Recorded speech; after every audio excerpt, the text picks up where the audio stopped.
প্রিয় ভাইরা, বাংলাদেশের বিষয়ে জাতিসংঘের এই রিপোর্ট প্রকাশের পরে এখন বিশ্বাস হচ্ছে তো যে খুব কৌশলে 1 কোটি সাধারণ মানুষকে হত্যার উদ্দেশ্যে পাকিস্তানের সাথে গোপন চুক্তি করছে ফ্যাসিস্ট তারেক। সম্প্রতি ইউরোপ আমেরিকাতে পাকিস্তান যে চাল বিক্রি করতে চেয়েছিল, তারা তাদের ল্যাবে সেই চাল পরীক্ষা করে দেখেছে ওই চালে অতিরিক্ত কীটনাশক রয়েছে, স্বাস্থ্য ঝুঁকি রয়েছে মারাত্মকভাবে। যে চালের ভাত তাদের দেশের জনগণ খেলে মৃত্যু ঝুঁকি রয়েছে। অন্যদিকে সেই একই চাল গোপনে বাংলাদেশ আমদানি করতে যাচ্ছে। আর জাতিসংঘ প্রকাশ করেছে বাংলাদেশের 1,81,00,000-এর উপরে সাধারণ জনগণ অতীব খাদ্য সংকটে পড়বে। এখন এই অতীব খাদ্য সংকটে পড়া যে সকল জনগণগুলো থাকবে, তারা নিশ্চয়ই একটু ভাত খেয়ে বেঁচে থাকার জন্য বা মার ভাত বা ডাল ভাত খেয়ে বেঁচে থাকার জন্য বাজারে গিয়ে একটু কম দামের চালটা খুঁজবে। আর সেই কম দামের চালটাই হবে পাকিস্তান থেকে অতিরিক্ত কীটনাশক তথা মৃত্যু ঝুঁকি থাকা সেই চালটা। জাতিসংঘ আর একটা গুরুত্বপূর্ণ প্রতিবেদন প্রকাশ করেছে, যে প্রতিবেদনে তারা উল্লেখ করেছে এই মুহূর্তে বাংলাদেশে 34.8% জনগণ স্বাস্থ্যকর খাবার কিনে খাওয়ার সামর্থ্য রাখে না, তথা তারা অস্বাস্থ্যকর খাবার খাচ্ছে। দেশের অর্থনীতি এবং সাধারণ মানুষের ডাল ভাত খেয়ে বেঁচে থাকার অবস্থা যখন ভঙ্গুর, ঠিক তখনই বাজার দরের চাইতে 50% বেশি মূল্য দিয়ে যুক্তরাষ্ট্র থেকে বাংলাদেশ গ্যাস এবং গম আমদানি করতেছে, কিনে আনতেছে। আবার অন্যদিকে দেখলাম রাশিয়া বাজার দরের চাইতে 40% কম মূল্যে গ্যাস বিক্রির জন্য দক্ষিণ এশিয়া যত দেশগুলো আছে তাদের কাছে একটা প্রস্তাব দিয়েছে। বাংলাদেশ কি রাশিয়ার সেই গ্যাস কিনতে পারবে? পারবে না।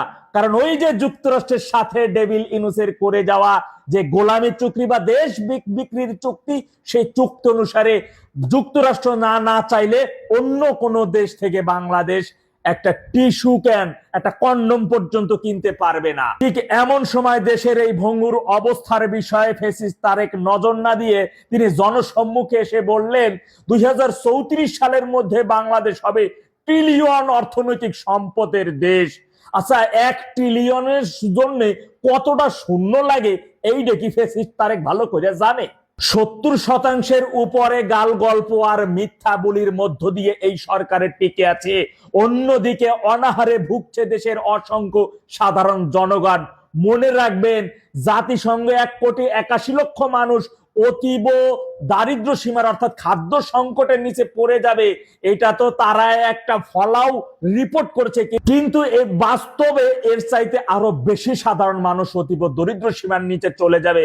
ডেভিল ইনুস দেশের 5 কোটি মানুষকে অতীব দারিদ্র সীমার নিচে ফেলে গেছে, সেখান থেকে উত্তোলিত হয়েছে।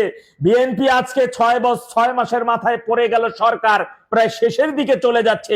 এমন সময় ডেভিল ইনুসের সময় রায় বন্ধ হয়ে যাওয়া একটা শিল্প কারখানা কি চালু হয়েছে?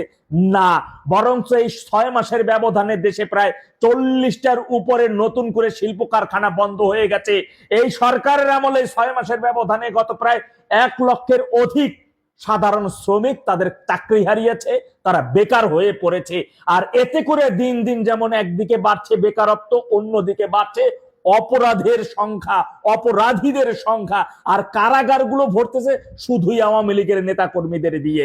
এখন এখান থেকে বাঁচতে হইলে, 2 মুঠো ডাল ভাত খেয়ে বাঁচতে হইলে ওই পাকিস্তানের অতিরিক্ত কীটনাশক তথা মরণাস্ত্র বা স্বাস্থ্য ঝুঁকির চাল খেতে না চাইলে সাধারণ জনগণকে ফুঁসে উঠতে হবে, প্রতিবাদ মুখর হয়ে উঠতে হবে। ফ্যাসিস্ট তারেককে যদি বিতাড়িত করতে না পারেন, তাহলে কিন্তু আপনাদের স্বজনদের জীবন মহা সংকটের মধ্যে পড়ে যাবে, মহা ঝুঁকির মধ্যে পড়ে যাবে। মনে রাখবেন, এই 6 মাসের ভিতরে এখন পর্যন্ত একটা অধিদপ্তর, একটা মন্ত্রণালয় তারা ন্যূনতম উন্নয়ন ঘটাইতে পারে নাই। শুধু তাদের ব্যক্তি উন্নয়ন, সারা বাংলাদেশে যত উন্নয়ন দেখেন, যতগুলো প্রকল্প এই ফ্যাসিস্ট তারেক সরকার করছে, একটা প্রকল্প দেখাইতে পারবেন না ঠিক মতো কাজ করছে।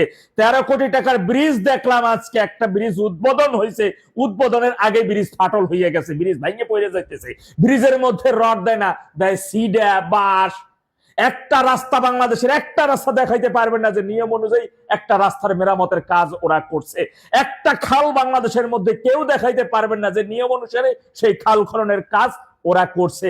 মাথায় রাখবেন, ওদের প্রত্যেকটা নেতাকর্মী বলেন, প্রত্যেকটা মন্ত্রী বলেন, 17 বছরের চরম না খাওয়া, চরম ক্ষুধার্ত। তাই এই মুহূর্তে দেশের সাধারণ জনগণ না খাইয়া মইরা একেবারে ভস্য হয়ে গেলে, ভূমিধস হয়ে গেলে ওদের কিচ্ছু দায় আসে না। ওদের মূল লক্ষ্য এবং উদ্দেশ্য নিজেদের আখের গুছিয়ে বিদেশে বাড়ি করে সময় মতো দেশ থেকে ভাইগে দেওয়া। তাই দৈত্য নাগরিক ফ্যাসিস্ট তারেকের হাত থেকে বাঁচতে হইলে, বাংলাদেশকে বাঁচাতে হইলে, নিজে বাঁচতে হইলে, নিজের পরিবারকে বাঁচাতে হইলে অবশ্যই আপনাদের ঐক্যবদ্ধ হয়ে শেকেরি বেটির ডাকে সাড়া দিয়ে রাজপথে সক্রিয় হতে হবে, আন্দোলন বেগবান করতে হবে। এছাড়া কিন্তু আপনাদের উপায় মিলবে না। মনে রাখবেন, আল্লাহ সবাইকে সঠিক বুঝ দান করুন। আসসালামু আলাইকুম ওয়া রাহমাতুল্লাহ।